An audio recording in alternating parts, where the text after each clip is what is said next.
সকলকে জানাই শুভ অষ্টমী। অষ্টমীতে পরবো বলে আমি এই শাড়িটা নিয়েছিলাম। তো চলো এখন রেডি হয়ে নেওয়া শাড়িটা পরে পর তোমাদেরকে দেখাবো। যেহেতু আমার পুজোর কেনাকাটা তোমাদের সাথে শেয়ার করা হয়নি, সেই জন্য আমি শাড়িটা তোমাদেরকে দেখালাম। তো এই দেখো শাড়িটা পরে আমাকে কীরকম লাগছে অবশ্যই কমেন্টে জানাবে।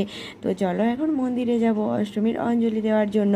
তো আমার বাড়ি থেকে মোটামুটি 5 মিনিট যেতে লাগে মন্দির। তো আমরা পৌঁছে গিয়েছিলাম, আর এখানে আমরা পৌঁছে গিয়ে দেখি প্রচণ্ড পরিমাণে ভিড়। তো যাই হোক, অবশেষে ভিড় ঠেলে পর মায়ের কাছে পৌঁছে গিয়েছিলাম অঞ্জলি দেবো বলে। আর এই হচ্ছে আমাদের কিউট দুর্গা, যেটা কিন্তু ভীষণভাবে ভাইরাল হয়েছে। দারুণ লাগছে না দেখতে? তো অষ্টমীতে অঞ্জলি দেওয়ার পর একটুখানি বাইরে ফটোশ্যুট করে নিচ্ছিলাম, দেন চলে এসেছিলাম বাড়িতে। আর আমার বাড়িতে অনেকগুলো গেস্ট এসেছে, তোমাদেরকে আগেই বলেছিলাম। তো এই যে দেখো, এখানে মা রয়েছে, বাবা, মাসিমণি, দিদা সবাই রয়েছে। তো এখন আমরা বানাবো লুচি। তো মা, মাসিমণি, দিদা সমস্ত কিছু রেডি করে নিয়েছিল, আর আমি লুচিটা এখানে ভেজে নিচ্ছিলাম। আর এই হচ্ছে আজকে আমাদের অষ্টমীর খাবার, লুচি, তার সঙ্গে রয়েছে পনির, আর এদিকে রয়েছে মিষ্টি দই।